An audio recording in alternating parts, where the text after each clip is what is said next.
Bon dimanche, bonne fin d'après-midi les pirates que je kiffe et je vous kiffe grave comme vous le savez.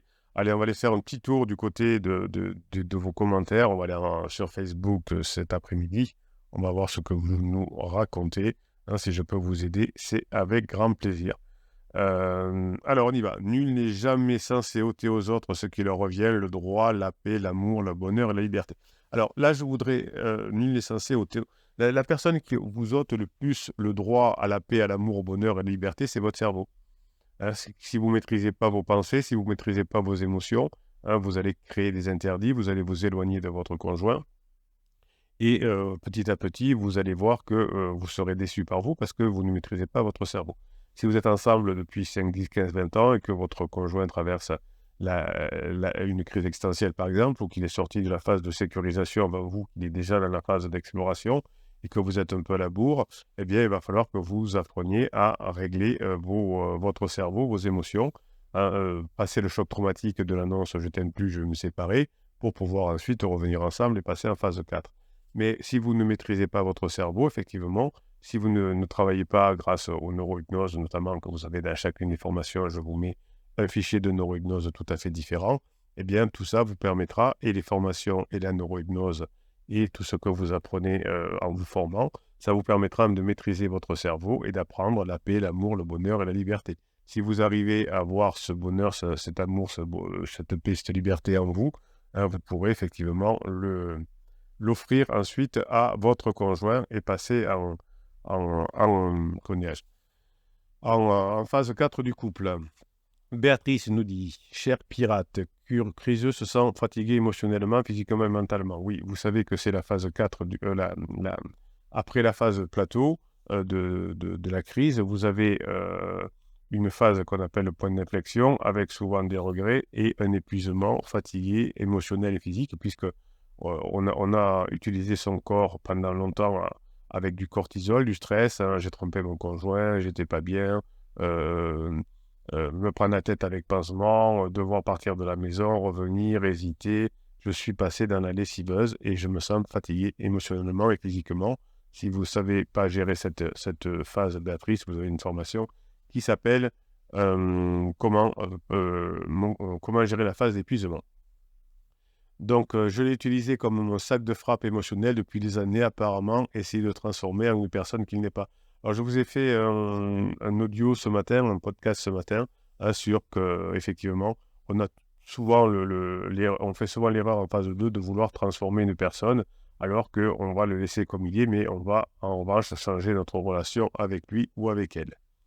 Il va maintenant vivre la vie qu'il veut, car il n'est plus près de sa mort que sa naissance. Alors oui, ça sent les symptômes de la crise existentielle, même si je ne connais pas votre conjoint et que je ne me permets pas d'évaluer, mais il y a des symptômes de crise existentielle. Soit je médite, soit je me sers un whisky. Enfin, la bonne nouvelle, j'ai seulement demandé si notre fils aurait un entraînement de football samedi. Au moins, je m'améliore. Tout est ma faute depuis 25 ans. En clair, je me suis jamais senti aussi bien. Oui, comme votre conjoint, lui, ne sait plus où il en est, que vous êtes là dans les parages quand il se sent mal, eh bien, forcément, il croit que ça vient de vous. Donc, c'est très important de ne pas rester dans les parages quand quand votre conjoint est en crise. Alors, je vais mettre un petit message pour Béatrice.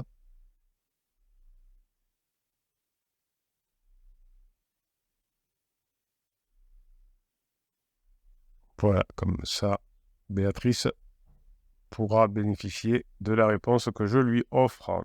J'avais déjà mis un petit message ce matin. Elle me dit Bruno, c'est pas ce qui se passe dans Barbie. Alors, je ne connais pas Barbie, je ne sais pas. Enfin, si, je connais la poupée, mais apparemment, il y a un film qui serait sorti de Barbie. Comme mon mari, comme Ken, ils finissent pas ensemble. J'avoue que j'y crois plus vraiment. Ben pourquoi vous croyez pas en vous, Béatrice? Ça, je comprends pas. Vous avez tous les outils, vous les mettez en place, vous apprenez, vous les mettez en place, les formations évidemment, et puis voilà. Je voudrais surtout qu'on s'entende bien pour notre fils. Vous voyez là, les pirates, comment Béatrice a peu de chances de récupérer mon conjoint tant qu'elle aura cet état d'esprit. Hein, vous devez travailler sur votre grinta, sur votre mental. Vous avez une formation qui s'appelle Grinta, bien sûr, et vous avez une formation qui s'appelle aussi Avoir le mental de champion. Là, le mari de Béatrice traverse sa crisounette, évidemment. Hein, c'est pas, ils sont tout le temps ensemble, ils sont à la maison apparemment. Et tout d'un coup, Béatrice traverse le désert et dit: «Oh, finalement, mon mari, comme Ken, il veut pas finir, on ne finira pas ensemble». Ouais, ben là, c'est ce qu'on appelle une prophétie autoréalisatrice, hein. C'est-à-dire quand on dit ça marche pas, évidemment, ça marchera pas. Vous avez tous les outils, Béatrice, alors posez-vous la question peut-être pourquoi vous voulez pas les mettre en place, pourquoi vous voulez pas mettre en place ce qu'il y a des formations, puisque bah, les pirates qui sont arrivés sont passés par ces formations et il y avait des cas beaucoup plus durs que vous. Donc posez-vous la question pourquoi, pour l'instant, je n'ai pas la force, de mettre ça en application. Et puis, une fois que vous aurez trouvé, hein, ça va vous être limpide et vous allez pouvoir vous aider. En tout cas, je suis de tout cœur avec vous, hein, Béatrice. Vous me faites une petite traversée du désert, qui est tout à fait normal, mais vous allez vous y remettre, hein. Vous allez moins peut-être poster, parce que je vois que vous postez énormément sur Facebook. Bon, vous avez raison, hein, mais passer plus de temps à réécouter les formations et à les mettre en place, plutôt que d'écrire et de mettre des posts, voilà, surtout ce genre de posts-là, où dit «Oh, je Barbie, Ken», etc. Ah bon, c'est gentil de ce genre de psychologie à l'eau de rose, mais ça ne va pas vraiment vous aider pour obtenir votre objectif. Donc, restez concentré sur les neurosciences, restez concentré sur ce que vous avez à faire, vous avez tous les outils, vous pouvez y arriver. Damien dit: «J'aime les gens qui parlent 3 langues, en face, direct et sincère». Ça, c'est plus compliqué, ça, il faut éviter. D'ailleurs, dans un couple, on ne peut pas être toujours direct et face à face. Notamment pendant une crise existentielle, il faut être beaucoup plus subtil que ça. Dante dit: «Creuset m'a encore fait la misère ce soir en récupérant les enfants pour les amener avec ça, pouf, 3 semaines en vacances». Ben, généralement, c'est ces vacances-là qui sont le début de la fin de la lune de miel, hein. On se prend la tête pour les enfants de l'autre, etc. Qu'importe, mes potes m'ont entraîné en boîte, ça fait du bien de lâcher Grinta, les pirates. Oui, lâchez-vous, hein. Donc, on voit une photo de Dante avec plein d'hommes autour d'elle. Ah bah écoutez, hein, Dante, faites-vous plaisir si vous en avez envie. Mais en tout cas, dès que vous aurez éliminé les essais de la boîte de nuit, bah, vous vous remettez sur le métier, hein, 1000 fois, remettez-vous sur le métier à l'ouvrage pour pouvoir, à la rentrée, récupérer votre conjoint et que ça ne vous fasse plus souffrir. Tuc, tuc, tuc. Bon, membre anonyme, je réponds pas, hein, parce que vous pouvez écrire un anonyme sur le groupe Facebook, mais évidemment, je vous réponds pas puisque vous me mettez un message anonyme, donc c'est que vous voulez rester anonyme. Jessica, bonsoir à tous. Tuc. J'espère que vous passez un bon week-end. Ouais, ça va, merci, Jessica. Ici, c'est le down, mais je bosse sur mon projet. Je me pose des questions en écoutant une formation. Donc, ça veut dire que Jessica vient se faire aider par les autres pirates pour mettre en place ce qu'elle apprend dans les formations, et donc on va l'aider. Y a-t-il des pirates qui ont passé la phase de plateau sans pouvoir voir leur conjoint? Oui, bien sûr. Il y a un outil qui s'appelle le téléphone. Si vous ne voyez pas votre conjoint, vous pouvez passer un bon moment ensemble au téléphone, hein, pour donner envie à votre conjoint de vous voir. Notre capitaine dit qu'il faut passer des bons moments pour créer, faciliter un point d'inflexion et des regrets. Mais quand il n'y a que des moments au téléphone, par exemple, comment faire? Eh bien, pendant ces moments au téléphone, il faut lui donner envie de vous voir. Si c'est trop tiède ou si c'est trop conflictuel pendant les moments au téléphone, on n'a pas envie d'aller plus loin. C'est comme si, je sais pas moi, sur un réseau comment on appelle ça, des sites de rencontres, là, vous prenez la tête par, je sais pas comment on appelle ça, DM, je pense, des messages. Ben, ça ne donnera pas envie à la personne de vous voir. Donc là, c'est pareil, hein, passer des bons moments au téléphone, et l'étape suivante sera de passer des bons moments ensemble. Chryso accepte de me parler, mais ça s'arrête là. Oui, ben, c'est exactement ce que je vous dis. Donc pour le moment, hein, vous ne lui donnez pas, de son point de vue, assez de plaisir, de dopamine et de sérotonine pour être accro à vous. Donc, ben, faudrait regarder, Jessica, pourquoi vous n'arrivez pas pour le moment à répondre à ses besoins. Alors, j'ai essayé de l'appeler hier et c'est la première fois qu'il ne me répond pas ou ne me rappelle pas. Peut-être en down, je ne sais même pas. En down, en phase d'alarme, il me répondait. Oui, ça veut dire que peut-être vous le saoulez pendant les appels au téléphone. C'est possible. Alors après, il peut avoir oublié son téléphone, je ne sais pas quoi, ou il peut être très en down. Alors, vous n'êtes pas responsable de la crise de votre conjoint, hein, évidemment, mais vous êtes responsable de votre réaction par rapport à la crise. Faut se dire, bon, voilà, il est en crise, mais si, par exemple, il ne me répond que par politesse au téléphone, ça veut dire que pour le moment, je ne suis pas dans le bon tempo pour être en couple, pour répondre à ses besoins. Du coup, mes émotions prennent le dessus, mais je ne me laisse pas faire. Donc, il ne faut pas vous laisser faire effectivement par votre cerveau, hein, par vos émotions.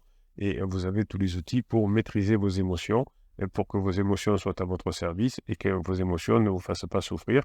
Je rappelle que les émotions sont une aide pour la survie. Hein. Si vous rencontrez un ours dans la rue, vous allez pouvoir vous mettre en colère pour vous battre. Hein.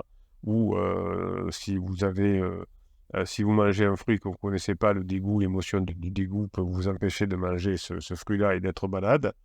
Voilà. Donc, alors je vais mettre quand même un petit message aussi. Tuc. Ah, il y a plein de messages pour aider Jessica. Alors, je vais vous les lire aussi. Tuc, tuc, tuc, tuc. Message de Bob. Hello, phase de plateau sans l'avoir. Bombe juin 2021, je t'aime plus. Séparation octobre 21. Vous voyez, Bob était sûrement pas un pirate.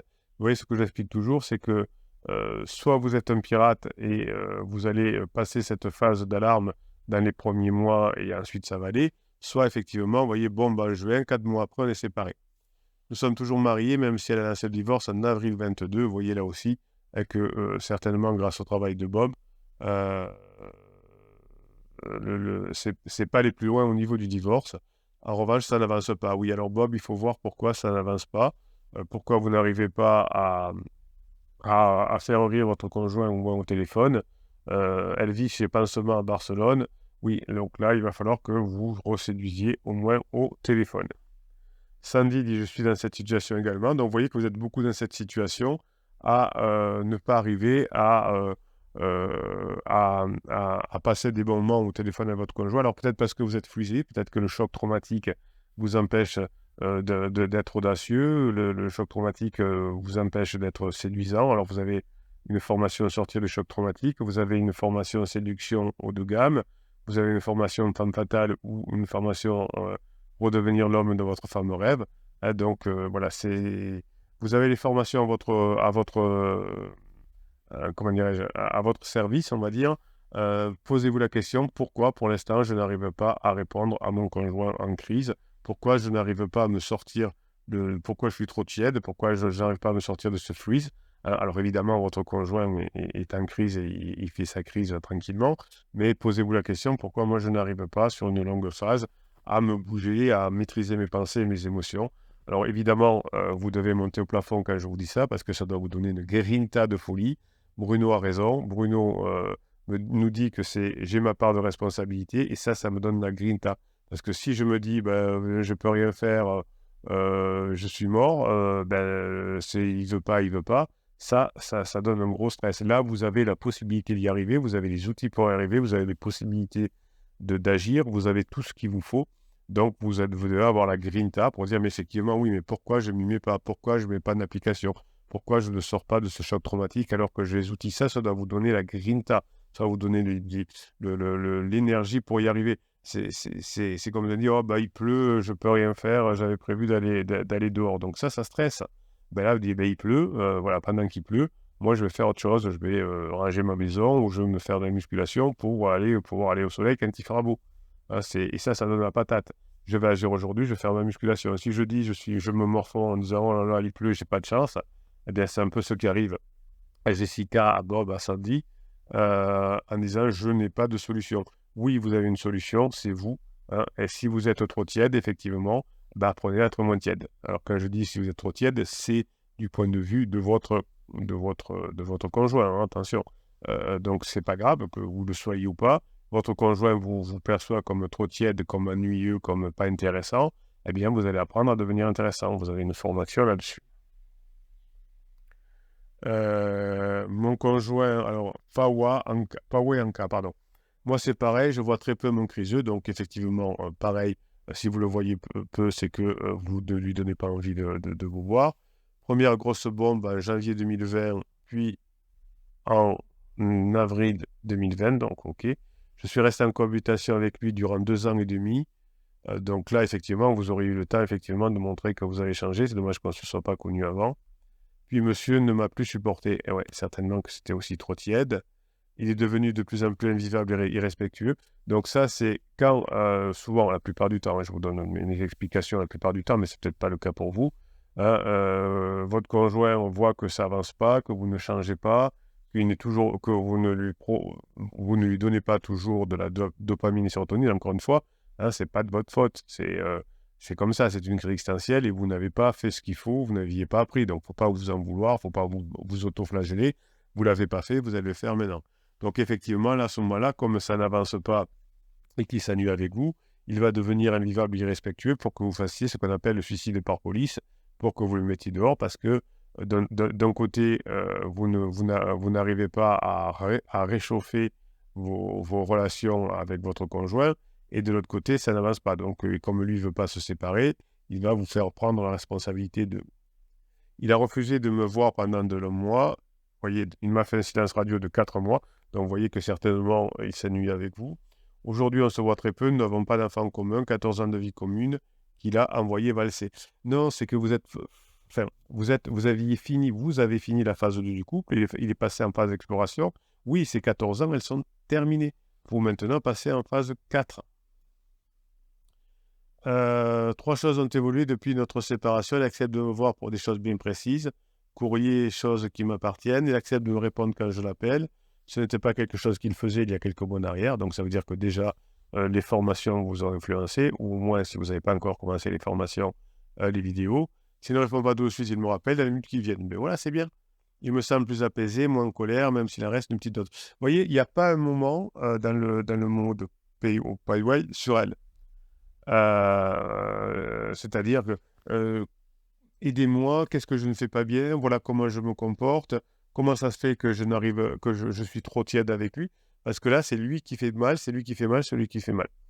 Je n'ai plus de bons moments avec lui depuis l'été 2021. Ben oui, si vous avez les outils pour y arriver. Il refusait totalement ma compagnie malgré ses crises de jalousie, de ne pas savoir ce que je faisais pendant qu'il rejoignait son massement. Et oui, vous voyez qu'il était attaché à vous, qu'il avait envie. C'est dommage que vous n'ayez pas rencontré cette team avant. Courage, il faut du temps, malheureusement beaucoup de temps pour que les situations évoluent. Eh bien, je suis assez d'accord avec vous, mais comment dire ça? Oui, c'est long, etc. Mais mettez-vous-y dès aujourd'hui. Alors là, vous aussi, je vous conseille d'écrire les nombres de formations que vous avez fait. Quelles sont les formations que vous avez fait? Écrivez-le là sous votre message et demandez aux autres pirates pourquoi je suis trop tiède, pourquoi je n'arrive pas encore à l'intéresser. Dites plutôt, par exemple, la dernière fois qu'on s'est vu, voilà comment ça s'est passé. Je lui dis ça, il a répondu ça. Comment on fait un coaching? Et là, on voit pourquoi on a été tiède et pourquoi pour l'instant on ne l'intéresse pas. Voilà, donnez-nous finalement des situations pour qu'on puisse vous aider. Là, vous voyez que là, je parle aux autres pirates et pas Wayanka. Hein, vous voyez qu'elle est perdue, qu'elle pense que tout vient de l'autre, que moi je suis parfaite et que je suis une victime. Et tant qu'on se considère en auto-victime, on a du mal à avancer. Donc, votre conjoint est en crise, évidemment, hein, c'est suffisamment douloureux. Ne vous rajoutez pas en plus l'auto-victimisation et l'autoflagellation qui vous fait du mal. Dites, voilà, mon conjoint est en crise. Je vais apprendre comment gérer une crise, je vais apprendre comment devenir intéressant de son point de vue, intéressante, comment ressusciter le désir, et on va passer en phase 4. Et d'ailleurs, moi, je vais travailler suffisamment sur moi pour déjà être en phase 4 et attirer mon conjoint vers la phase 4. Voilà. Donc, vous voyez, pour les autres pirates, hein, vous voyez pourquoi il y a des pirates qui arrivent plus rapidement que d'autres. Là, quand on est encore bloqué depuis 3 ans sur c'est de sa faute et qu'on n'a pas encore eu l'illumination de se dire, mais finalement, moi, pourquoi je ne l'interroge pas, puisque en fait, vous voyez, elle le dit, à un moment donné, il était même jaloux, tu étais, etc. Et je suis obligé d'aller voir Pansement, je t'aime, je suis attaché, mais tu ne me donnes pas ce que je veux, donc je vais voir Pansement. Quand on arrive à voir ce type de raisonnement réel et qu'on change le faux type de raisonnement en disant je suis une victime, eh bien là, on augmente les probabilités d'y arriver. Allez, vous pouvez y arriver, mes pirates adorés, je vous kiffe et je vous